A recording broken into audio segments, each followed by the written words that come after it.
Again, put on the whole armor of God, that ye may be able to stand against the wiles of the devil. If you allow me, let me tag this particular text. Simply this: get ready, get ready, get ready. Get ready, get ready, get ready. This past Friday, the world celebrated the opening of the 2016 Olympic Games. The Olympic Games, which comes every 4 years, and it rotates locations. And this particular year, we're celebrating it there in Rio. And all across the world, people were tuned in to watch the opening ceremony. The opening ceremony is a very grand event, full of choreography and fireworks and colors and things of this nature in order to set the tone for the Olympic Games. The opening ceremony is a way for the host country to kind of celebrate their culture as they welcome various cultures from all around the world. For anybody who knows me, they won't be surprised. One of my favorite parts of the opening ceremony is when the teams begin to process in. The teams begin to process in, and I always want to know what they have on. I always want to know what they'll be wearing, because it's always interesting because they're dressed in a way in order to represent their country in various ways. So you see various colors and various outfits. I always like Jamaica and their very loud colors in other countries. And of course, I'm always a fan of the American outfits as they come into the ceremony this year. I guess for the last couple Olympics, being dressed from head to toe in Polo Ralph Lauren and looking real good. And all these people are coming into the stadium representing their countries. They come from different countries. Watch this. They come dressed differently. They come getting ready to participate in different events, and they come from different backgrounds. And throughout the Olympics, you hear the stories of various athletes who had to go through a lot of circumstances in order to get there. And they come from different places, different backgrounds, different economic statuses. They come from different parts of the world. But although they come from all these different places, watch this, they still have something in common. I like that for the simple fact it teaches us a very important lesson even about humanity, that although we come from different places, we still have something in common. In 2 weeks during our Unity Day, we'll be celebrating that fact that we may be different, but we still have something in common, and we're connected in humanity. So these athletes have entered the stadium dressed, arrayed in different colors, different countries, different backgrounds, but yet they still have something in common. The thing they have in common is simply this. All of them had to go through a period of preparation before they got there. All of them had to prepare themselves and ready themselves in order to be successful at the games. And it did not matter who you are. All of them went through a period of preparation. My good friend, Coach Jefferson, is here this morning, and he may have heard this quote. He may use it sometimes even when he's coaching. This quote, my coach Woody at Jackson State used to say all the time. And I will give you the edited version this morning since we're in church. And he would simply say, proper preparation prevents poor performances. Proper preparation prevents poor performances. And the athletes at the Olympics probably have heard this or understand this. So in order to prevent a poor performance, they go through a period of preparation in order to ready themselves for the battle. But not only in athletics, in life, we also, in order to prepare ourselves for whatever is to come tomorrow, next week, or whatever we're looking off to in the future for, we must sometimes go through a period of preparation. I have various friends now who've either purchased houses or in the process of trying to purchase a house. And even before they moved into the house, even before they started looking for the house, they went through a period of financial preparation. And this period is a time in which it allows you to ready yourself in order for you to be victorious whenever you get to wherever you want to go. But even as it relates to the things of God, we also have to go through times of preparation. Now I know we like those scriptures when the Bible says, and God did it immediately. And I know we want God to do it suddenly. And I know we want God to do it right now. And guess what? Because God is all that and a bag of chips. Sometimes God will do things in our life immediately and suddenly. But there's sometimes when God holds those things off in order to first take us through a period of preparation. And that's what Paul is saying in his letter to the Ephesians.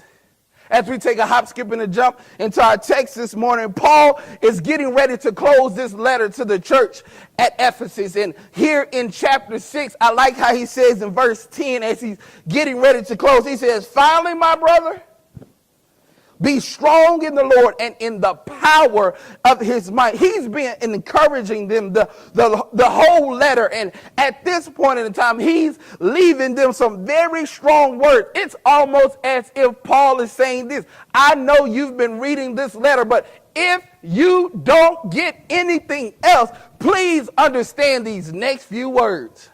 So he encourages them first. He says, "Finally, brethren, be strong in the Lord and in the power of the might." Then watch what he says, verse 11. "Put on the whole armor of God, that ye may be able to stand against the wiles of the devil." He says, watch this. You may not realize it, or you may not understand. At some point in your life, you will face temptation, you will face trials, you will face tribulation in your life as a result of the wiles or the tricks of the devil. And he's letting them know, regardless of who you are, guess what? There is a time in your life when you're going to have to deal with the tricks of the enemy. That's what that word wiles mean. Wiles, W-I-L-E-S, it basically can be translated to the word trick. And that means the devil will try to trick you in order to make you do what the devil wants you to do and not what God wants you to do. And Paul is telling him this: I know you in church, I know you devoted in church, but guess what? There will be a time in your life when the devil tries to attack you. So he's saying you need to prepare yourself.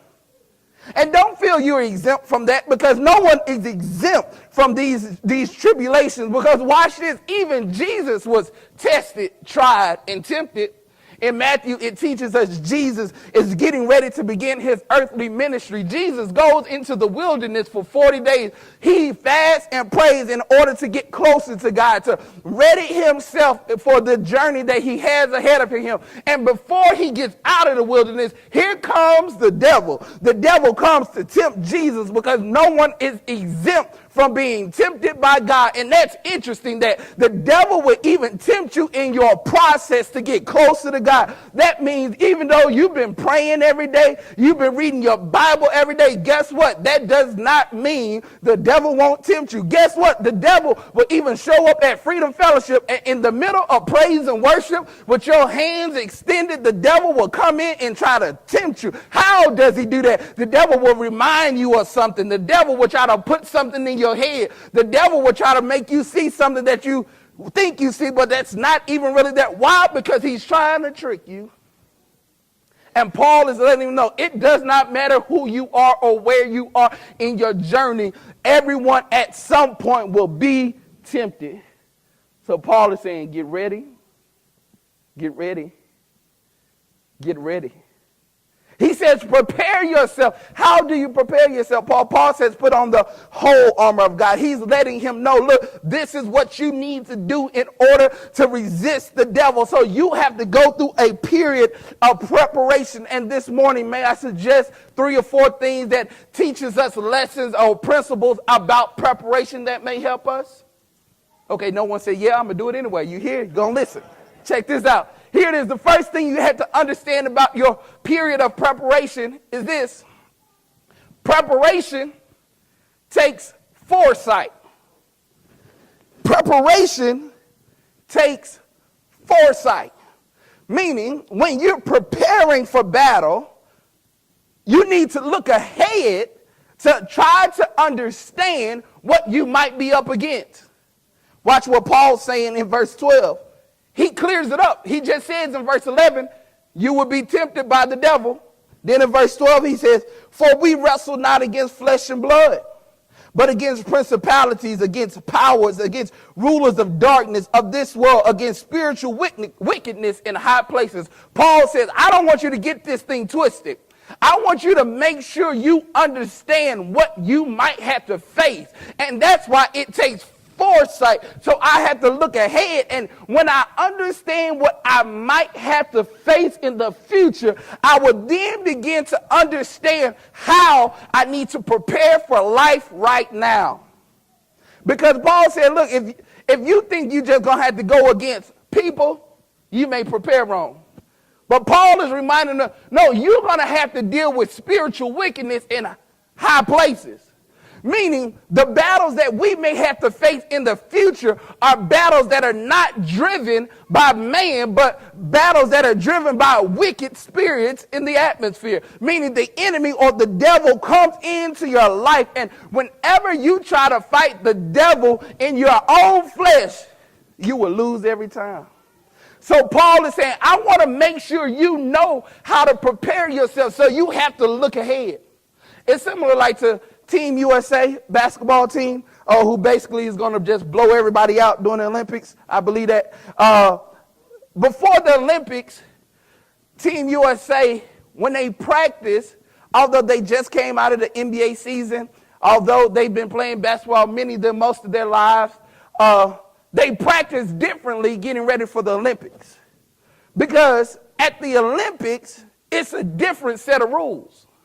They don't play by the same rules they play by in the NBA. So instead of in practice for the Olympics, they don't play based on NBA rules. They practice based on the rules that they will have to endure during the Olympics. Because they look ahead, and since they know what's ahead, they begin to prepare right now based on what they see up ahead. So preparation first takes foresight, meaning I have to look ahead and try to understand what I may have to face in the future. For those of you who desire certain relationships, or desire certain careers, or desire certain job opportunities, it's time now to look ahead in order to prepare now for what you want then. So preparation first takes foresight. Secondly is this: preparation may seem silly. Preparation may seem silly. Watch what the text says. Paul says, put on the whole armor of God that ye may be able to. Paul is speaking future tense. But he says, even though you're not there yet, go ahead and put the armor on. Could you imagine a soldier who's not doing wartime walking around with all his armor on? Could you imagine going to the grocery store and one of you all's beloved Atlanta Falcons are walking around the grocery store in his cleats, his pants, his shoulder pads, and his helmet? To you, it looks silly, but to him, he's just prepared.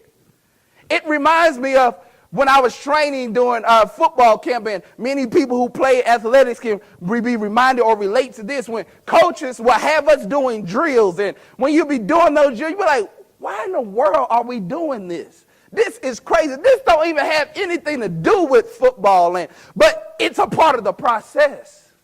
And many times when you're doing things beforehand, to people on the outside looking in, you look real silly.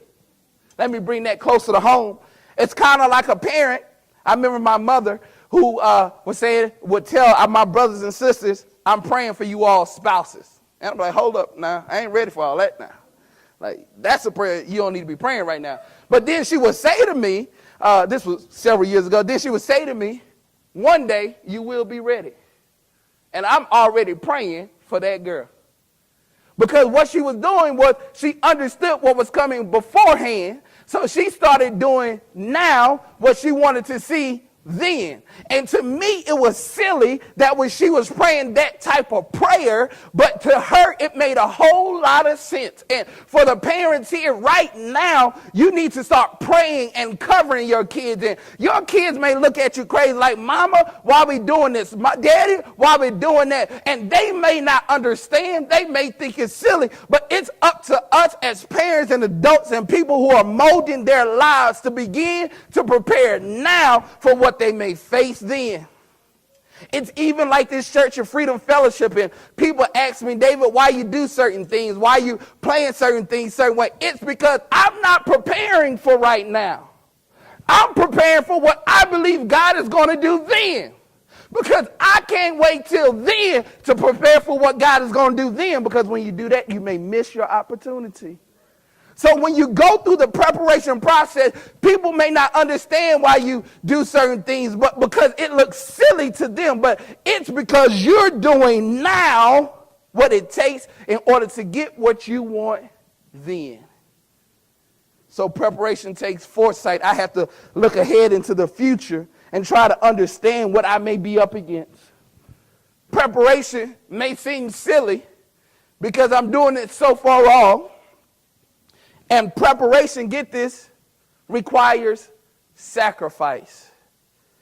Many of the athletes who are at the Olympics, many of them, especially gymnasts, I like to hear a lot of their stories and things of that nature. And many of the young girls, many of them have missed out on normal childhood experiences. Many of them have been away from their families for years in order to train for the Olympics. Many of them didn't have the opportunity to go to public school all the way through. Many of them had to be homeschooled. That way they can be able to train long hours during the day. And many times when they're at the Olympics competing, it came with great sacrifice. They had to give up certain things in order to properly prepare for what they wanted in the future. They had to sacrifice some things. And many times when you're going through a period of preparation, you have to sacrifice your social life sometimes. When you're going through a period of preparation, you can't go out to eat with everybody because you're trying to save money. You're trying to pay off student loans. Many times when you're going through a period of preparation, it may even cause you to be in a place of isolation where I'm all by myself. And many times that place of isolation comes with great sacrifice because you want to be a part of the crowd. You want to be with everybody else. You want to go do what everybody else is doing. But oftentimes during that period of preparation, it causes you to give great sacrifice. And what are you willing to sacrifice in order to be victorious in the future? Right now in your life, I don't know what you're desiring. We have students getting ready to go off to college, and they will learn real quick about sacrifice. They can party all they want to. They can hang out all they want to. But at the end of the day, if them grades not right, I'm pretty sure I don't want them to come back here early, and I don't believe they will come back here early. They better not come back here early for the simple fact they didn't make the sacrifice. Preparation requires you to make sacrifices. The only way you really understand how to make the proper sacrifice if you have used foresight and looked into the future. And when you begin to make those sacrifices based on your foresight, it may seem silly. But lastly, can I give you one other thing? Oh, y'all said yes inside. Look, y'all learning. Good job. Here it is. Preparation provides you with peace. Preparation provides you with peace. Whenever at the Olympics, they come from all different countries. They know, I like the races, to be more specific, they know what races they're going to run. They know how long the race is going to be. They even know what time the race, say what trick the devil is going to use. But he does say if you properly prepare yourself, regardless of what the trick may be, you'll be okay. You'll be able to stand because you've already prepared yourself. And that's just like the race. When they go out on the track, when you properly prepared, when you done all that you know you were supposed to do, when you ate right, when you trained right, when you did all the right exercises, when you ran all the extra sprints, when you did more than you could, when you dug deep and got whatever was left in you and put it all out on the line, when you've done all those things, you walk out on the track okay, regardless of who may be running next to you. Because my preparation has provided me with a sense of peace. Meaning I'm not worried about what I may be up against. I'm not worried about what the devil may try to throw at me. Why? Because I can be victorious regardless of what the enemy may send my way. Why? Because I've gone through the process of preparation. I've prepared myself for life's battles. And that's the only way you can truly be successful, if you prepare yourself for all life's battles. As the musicians come in, can I give you one last thing? Here it is, not just for these various battles in life, but ultimately, we should all be preparing ourselves to meet God. At the end of the day, honestly, that's all that matters. Are we properly prepared to meet God? On yesterday, I was in New Orleans, Louisiana, and I had the opportunity to attend the homegoing celebration of Deacon Roger Robertson. And it was truly a celebration for the simple fact he died about a week away from his 101st birthday. Last August, they had a big celebration celebrating when he turned 100. And it's amazing that even at 100, he was still mobile. Even at 100, he had a good spirit. He wasn't on a walker. He wasn't in a wheelchair or anything. But he was still full of life, full of youth. He loved the children. And during the celebration yesterday of his life, they were like, it's easy to celebrate because we know he was ready. It wasn't one of those situations where they had to question whether or not he was ready to meet God. They didn't have to question whether or not his life was together to pass that final test. The reason we didn't have to question that because he had already properly prepared himself. Whether it's a battle against the enemy, whether it's a financial battle, whether it's a battle with your family, whether it's a battle of your salvation, we all will face battles. But we can be victorious regardless of what we are up against if right now we properly prepare for the end.